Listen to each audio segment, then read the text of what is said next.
बुनकरों का ऐलान, मजदूरी व बनारसी वस्त्र की कीमतों में होगी बढ़त, सरदारों का ऐलान। हमारे संवाददाता दीपक चौबे की रिपोर्ट वाराणसी से। तंजीम बाईसी के सरदार इकरामुद्दीन की अध्यक्षता में बुनकर कॉलोनी नाची इमली में रविवार को बुनकर पंचायत का आयोजन किया गया, जिसमें बड़ी संख्या में बुनकरों सैलाब उमड़ा।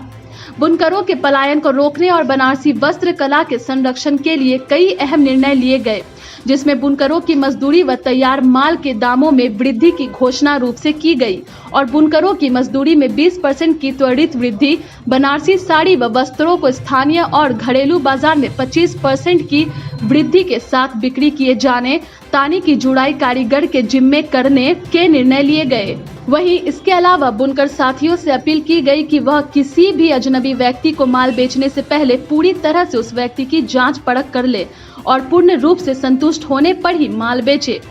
इस अवसर पर जैनुल हुदा, रमजान अली पार्षद, मौलाना अब्दुल अजीज, हाजी अब्दुल वहीद, हाजी नसीर अहमद, हाजी मोइनुद्दीन, मोहम्मद हनीफ, हाजी आफ्ताब आलम, अन्य लोग उपस्थित थे। नमस्कार दोस्तों, आप देख रहे हैं आर वॉइस न्यूज़। मेरा नाम दीपक चौबे। इस वक्त मैं बुनकर कॉलोनी में मौजूद हूँ और यहाँ पे देख सकते हैं आप बुनकर जनसभा सजा हुआ है और आप सैलाब देख सकते हैं किस प्रकार से यहाँ पे भीड़ है और काफ़ी ज़्यादा मात्रा में बुनकर भाई लोग मौजूद हैं अपनी अपनी परेशानी को लेके कि इनका परेशानी क्या चल रहा है। अभी आप देख सकते हैं यहाँ पे जो स्लोगन दिया गया है, बुनकर मजदूर समिति, मजदूरी के आगे अब मजबूरी नहीं झुकेगी। तो इसका आखिर क्या मुद्दा है, हम इनसे जानने की कोशिश करेंगे और इनकी लड़ाई किससे है और ये क्या चाहते हैं। बताइए, अपनी मांग बताइए। सबसे बड़ी बात है, हमें सरदार साहब से पहले शुक्रिया अदा करना चाहूँगा। इन लोगों ने मजदूरी के लिए काम किया और पहली बार लॉकडाउन के पहले जो मजदूरी थी पहले उसके तो जितनी थी उसको पूरी कीजिए, फिर उसके बाद 20% बढ़ाने करिए ना। जितनी मजदूरी है पहले उसका कम कर रहे हैं। ये मांग आप किससे करते हैं? सरदार साहब से पहले कहेंगे, उन लोग काम करेंगे फिर गिरफ्तार बढ़ाएगा। सरदार साहब का कहना है कि हम बुनकर भाइयों के साथ हमेशा सदैव खड़े हैं और खड़े रहते हैं, तो उस पर आप क्या कहना चाहते हैं? लॉकडाउन के अंदर जब मजदूरी कम भी तो कहाँ खड़े थे? 20% आज बढ़वा रहे हैं ना। पहले जो कम भी उसको तो बढ़वाइए, फिर उसके बाद 20% बढ़वाइए ना। आगे से बढ़ोतरी हो रही है तो सरदार साहब का कहना है कि आगे से बढ़ेगी तो हमको भी तो बढ़ाना पड़ेगा, तो उस पर आप क्या कहेंगे? तो उनकी जिम्मेदारी, आगे कितना माल बेचे, हमारी 20% बढ़ा रहे हैं ना। पहले जो लॉकडाउन के पहले जो मजदूरी थी उसको पूरी करिए, फिर 20% बढ़ाइए। चाचा, आप क्या कहना चाहेंगे? सर, इनसे जानने की कोशिश करते हैं कि किन किन मुद्दों पे बात हुआ है और ये किस प्रकार का सवाल रखा गया है। सर, अपना परिचय दीजिएगा हमारे चैनल में। मैं इशरत उस्मानी, सदस्य मुत्तहिदा बुनकर बिरादराना तंजीम। आज ये बनारस के बुनकरों के लिए बहुत ही ऐतिहासिक और तारीख़ी दिन है। आज हमारे जो बुनकर पंचायत के जो सरदार साहिबान हैं, जिसमें हमारी बाईसी के सरदार इकरामुद्दीन साहब हैं, 14 के हमारे सरदार हाजी मकबूल हसन साहब हैं, 5 के हाजी अली अहमद साहब हैं और फिर 5 में हमारी दूसरी तंजीम है सरदार हाजी ज़ियाउल हसन साहब हैं।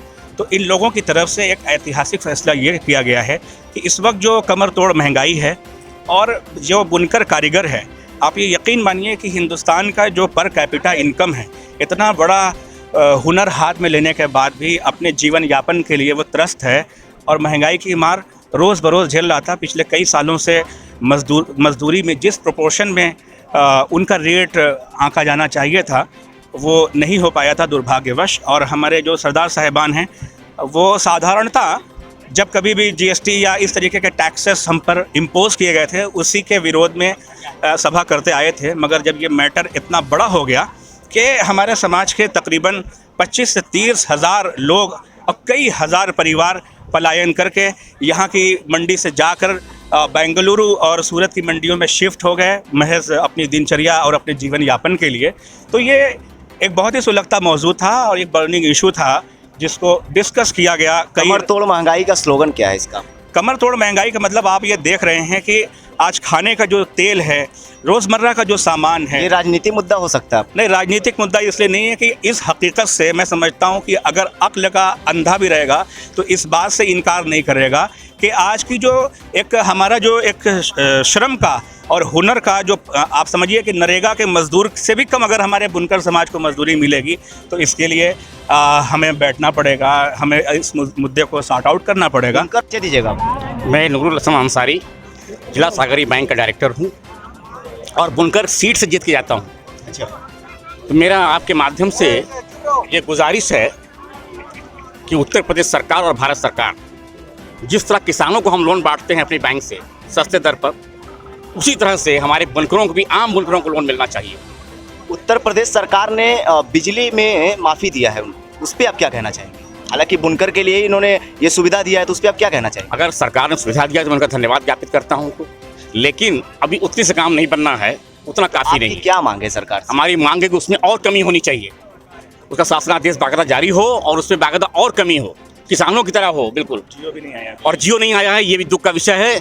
सरकार को जियो तत्काल भेजना चाहिए ताकि हमारे बुनकर भाइयों को ये लगे कि सरकार वाकई अपने वायदे पर कायम है। किन किन मुद्दों पे बात हुआ अभी, क्या बोलना चाहेंगे सभा के बारे में? देखिए, सबसे पहले तो आज की जो बुनकर महापंचायत रखी गई है, इसमें हमारे बनारस के जो तमाम तंजीमों के सरबराह हमारे सरदार साहबान ने जो रखी, ये एक ऐतिहासिक कदम था और इसके ज़रिए से हमें एक संदेश बनारस से पूरे देश को दिया गया है कि अगर हमारे संस्था को अगर बचाने के लिए हमें जो भी लड़ाई लड़ने पड़ेगी, हम सेल्फ लड़ाई लड़ने के लिए तैयार हैं, क्योंकि ये हमारा जो व्यापार है, जो हमारे कारीगर मजदूर हैं, बहुत तेज़ी में पलायन कर बेंगलोर और सूरत जा रहे थे। इसको लेकर लगातार 2 महीने से तंजीमी सतह पे लगातार मीटिंगें हो रही थी और आज वो मौका आया जब एक तारीख मुकर्रर की गई कि हम अपने बनारस को तमामी गई, तब एक तंजीमी सतह पे ये बात रखी गई और पहली बार बनारस के इतिहास में ये हुआ है कि कोई तंजीम ने अपने मज़दूरों के लिए, अपने कारीगरों के लिए इतनी बड़ी पंचायत की है कि इनके लिए जो हक़ की लड़ाई, और हमारी लड़ाई सिर्फ यहाँ ख़त्म नहीं हो रही है। अभी जो चौक के अंदर जो हमारा मनमाना रेट चलता है, हमारे जो तो कास्ट नहीं मिलते हैं, हमारी साड़ी जो तो मनमानी तरीके से वो ख़रीदते हैं, हमें वो जब चाहते हैं पेमेंट देते हैं, नहीं देते हैं, माल हमारा वापस कर देते हैं। हमारी अगला दोषी किसको ठहराएंगे? इसका दोस्त हमारा सामने वाला गद्दीदार है, और कौन है? जब हमसे वो माल मंगाते हैं, हम उनके यहाँ माल तो ले जाके पहुँचा नहीं रहे हैं, लेकिन जब हमसे माल मंगाते हैं तो 2-4 महीने बाद हमें बताते हैं कि ये आपका जीआर है। हम जीआर के जिम्मेदार नहीं है, क्योंकि अगर हम अपने यहाँ से आपके माल, हमने आपको बेचा है, हम आपके यहाँ माल रख के नहीं गए हैं, इसका जिम्मेदार टोटल चौक का। This is my first book, Solace. It's a collection of beautiful poems which addresses all aspects of life. I hope all my readers are going to enjoy it and understand that life has its own colors. This book will be available in Flipkart and Amazon within a week. So please place your order, read and enjoy. Thank you everyone.